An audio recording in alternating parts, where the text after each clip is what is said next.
work and all kind of stuff. And I was at work one day. I had to work, and the principal called me, the assistant principal called me, which was a little bit on the nasty side. But he called me and told me that Joel was not getting his homework, and he was going to keep him over, and so he could do his homework. Joel was going to school in Rosenberg, and I worked outside of Richmond.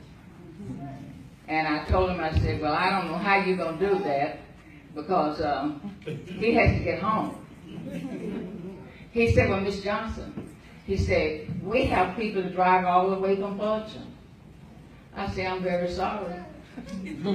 I said, I don't live in Fulton, but I'm not going to drive all to pick him up. I have a job and I have to work. He talked and finally said, well, let me call you back. I said, okay. He called me back. He said, Miss Johnson, what I'll do if you don't mind it, I'll fix Joel, you fix Joel his lunch. And at lunchtime, and while the kids is out, he can eat lunch in the classroom and get his homework. I said, well, thank you very much. I thought this was great.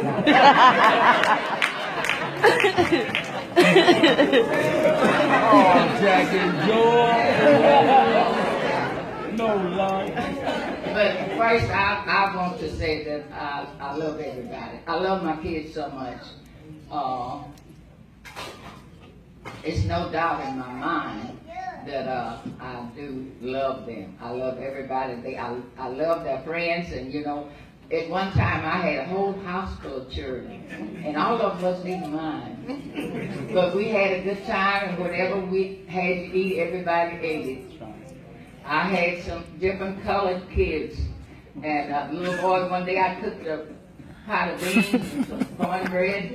I think I fried some chicken, and they asked, do you want to eat?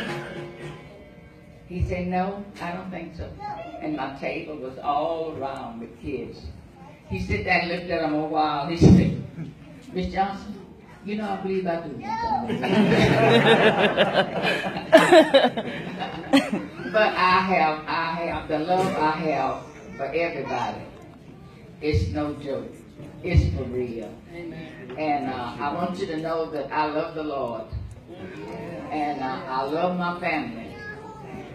And I appreciate everything that has been said and done. I could talk all night and I still wouldn't get around to everything.